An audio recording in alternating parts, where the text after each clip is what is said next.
ఇంట్లో ఉన్న బంగారాన్ని విడిపించి ఆ రోజు ఆన్లైన్ రేటుకే మేము కొంటాం. Sharma gold company. అంటే స్టార్ట్ అయింది, అందరూ కూడా ఎంక్వైరీస్ లో ఉన్నారు.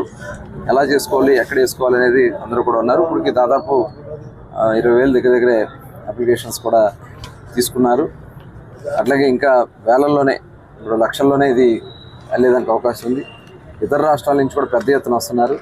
ఎందుకంటే దీని ద్వారా ఏదైతే మనం ఎక్సైజ్ డిపార్ట్మెంట్లో చేస్తున్నటువంటి ప్రక్షాళన వల్ల, అలాగే అక్కడ మనం తీసుకొస్తున్నటువంటి బ్రాండ్స్ వల్ల కానీ ప్రజల్లో మరి ఒక స్వచ్ఛమైనటువంటి అతి తక్కువ ధరకి క్వాలిటీ లిక్కర్ ఇవ్వాలని, లో ప్రైస్ క్వాలిటీ లిక్కర్ ఇవ్వాలనేది రాష్ట్ర ముఖ్యమంత్రి గారి ఆలోచన.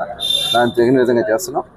మరి దీన్ని అవకాశంగా తీసుకుని వ్యాపార రంగంలో కూడా వాళ్ళు స్థిరపడాలని చాలామంది ముందుకు వస్తున్నారు. తప్పకుండా చాలా పారదర్శకంగా ఇక్కడ డ్రాస్ తీయడం జరుగుతుంది.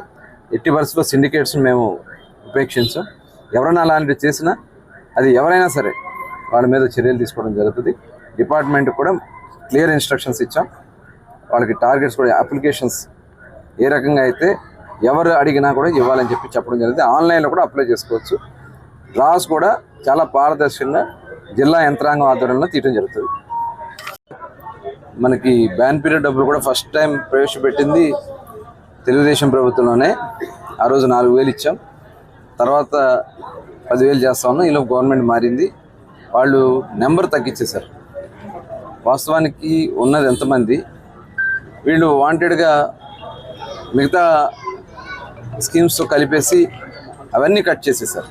ఇవాళ తిరిగి మళ్ళీ అవన్నీ కూడా అందించాల్సినటువంటి అవసరం ఉంది. దానికోసమే త్వరలోనే పెంచి ఈ బ్యాన్ పీరియడ్ డబ్బులు కూడా త్వరలోనే రాష్ట్ర ప్రభుత్వం అందించబోతోంది. అదే కాకుండా 50 సంవత్సరాలకే పెన్షన్ కూడా, ఆ రోజున 14-19లో 50 సంవత్సరాలకే పెన్షన్ స్కీమ్ కూడా ఇచ్చింది తెలుగుదేశం ప్రభుత్వం. మళ్ళీ దాన్ని కొనసాగిస్తూనే ఉన్నాం. తప్పకుండా ఇంకా రాబోయే కాలంలో మరిన్ని, ఎందుకంటే చాలా ఉన్నాయి. ఎంపీడా కేంద్ర ప్రభుత్వంతో మరి రాష్ట్ర ప్రభుత్వం వాటా కింద ఇస్తే చాలా వచ్చేదానికి అవకాశం ఉంది. అవన్నీ కూడా ఆంధ్ర రాష్ట్రానికి వచ్చే విధంగా తప్పకుండా చేయడం జరుగుతుంది తెలియజేస్తాం.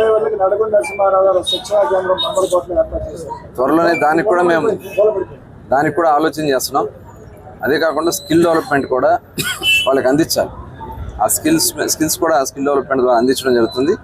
ఇంకా మరిన్ని కార్యక్రమాలు, ఎందుకంటే మొన్ననే ముఖ్యమంత్రి గారితో కూడా చెప్పడం జరిగింది. కామన్ ఫెసిలిటీ సెంటర్ ఇవాళ కేంద్ర ప్రభుత్వం, ఎందుకంటే మన మచిలీపట్నం పోర్టు, అలాగే కొన్ని ప్రాంతాల రాష్ట్రంలో పోర్టులు కానీ వేరే పరిశ్రమలు వస్తున్నటువంటి సందర్భంలో మత్స్య సంపద డిస్టర్బ్ అవుతూ ఉంది. దానివల్ల మత్స్యకారులకు కానీ మత్స్య పరిశ్రమ మీద ఆధారపడిన వాళ్ళకి కానీ ఉపాధి కోల్పోయే పరిస్థితి కనపడుతుంది. దాన్ని దృష్టిలో పెట్టుకుని లైవ్లీహుడ్ కింద కేంద్ర ప్రభుత్వం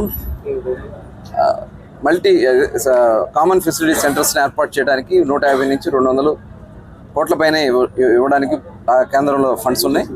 అవన్నీ కూడా రాబోయే కాలంలో తీసుకుని, మరి దానికి ముఖ్యమంత్రి గారు మన మచిలీపట్నం కావాలని అడిగితే ఇమీడియట్గా ప్రపోజల్స్ తయారు చేసి కేంద్ర ప్రభుత్వాన్ని పంపించి, ఓట్ అవుతుంది కాబట్టి ఇక్కడ లైవ్లీహుడ్ వాళ్ళ డిస్టర్బెన్స్ కాకూడదు, అది ఏర్పాటు చేయమని. ఎందుకంటే కామన్ ఫెసిలిటీ సెంటర్లో వాళ్ళు ప్రాసెసింగ్ చేసుకోవచ్చు, అక్కడ స్టోరేజ్ చేసుకోవచ్చు, మొత్తం దానికి కావాల్సినటువంటి అన్నీ కూడా ఒక కామన్ ఫెసిలిటీ సెంటర్లో మరి వాళ్ళే మత్స్యకారులే దీన్ని నడిపే విధంగా చేయడానికి సీఎం గారు కూడా మొన్న చెప్పడం జరిగింది. త్వరలోనే అది కూడా రాష్ట్రంలో అన్ని ప్రాంతాల్లో కూడా మత్స్యకార వృత్తి ఇబ్బంది కలిగించే ప్రాంతాల్లో ఇవి ఏర్పాటు చేయడానికి రాష్ట్ర ప్రభుత్వం నుంచి, కేంద్ర ప్రభుత్వం నుంచి సపోర్ట్తో ఏర్పాటు చేయడం జరుగుతుంది. సుమన్ టీవీలో మీ పర్సనల్ అండ్ బిజినెస్ ప్రమోషన్స్ కోసం కింది నెంబర్కి కాంటాక్ట్ చేయండి.